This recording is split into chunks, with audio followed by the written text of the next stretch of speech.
Okay, the second video deals with position, displacement, and distance using a position versus time graph. I also want to take some time to describe what's happening in this graph using some of the words from the previous video. So this position versus time graph, the green line starts at a position of 4, moves in the negative direction until it crosses to the other side of the reference point, and then comes to rest for a couple seconds, and then moves in the positive direction until it reaches the reference point. And so every line tells a story on a position graph. Okay, so find the following, the initial position. So the initial position would be the position when the time is equal to 0, and so that is going to happen right there. And so the initial position is going to be a positive 4 meters. Again, for vectors, positive number or no sign tells you that it's a positive number in positive direction. You need a negative sign to use the negative direction. Okay, the position at 7 seconds, that would be over here. And so we're just reading off the graph at this point, no big deal. The position at 7 seconds is a position of negative 1 meters. Okay. So objects can have positive and negative positions, although I will say on the AP Physics 1 exam, it's pretty rare to find a position graph that has negative positions on it.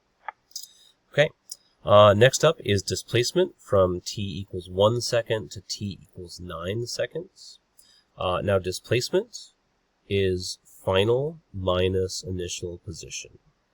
And so we are going to use those times to find those positions. So at 1 second, the object is here at positive 2 meters. And then at 9 seconds, the object is here at 0 meters. So this is the final position.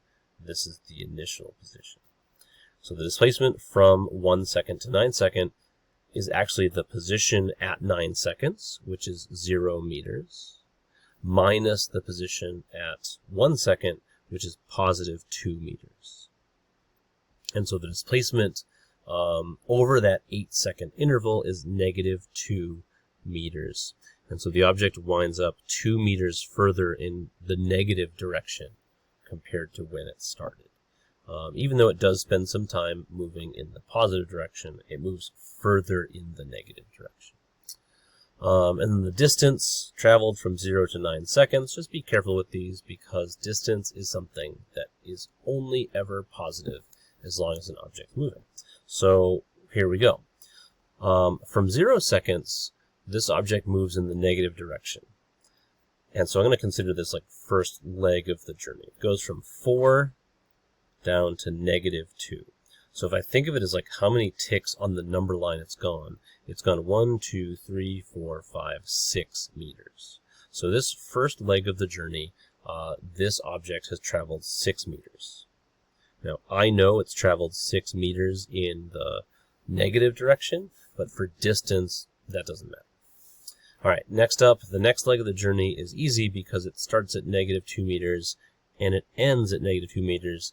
In other words, this object is at rest. I didn't cover that in the first video, but these flat lines on a position graph are really important. So this, I can write it or not, but the object moves 0 meters in the second leg of the journey. And then the final leg, the object goes from negative 2 meters to 0, and that is a distance of 2 meters. So the distance traveled by this object in the 9 seconds is 6 plus 0 plus 2, or 8 meters in total. So, you know, just a reminder that when you track distance on a position graph, everything is positive and everything adds together. So the distance will only increase as an object is moving. See you in the last video.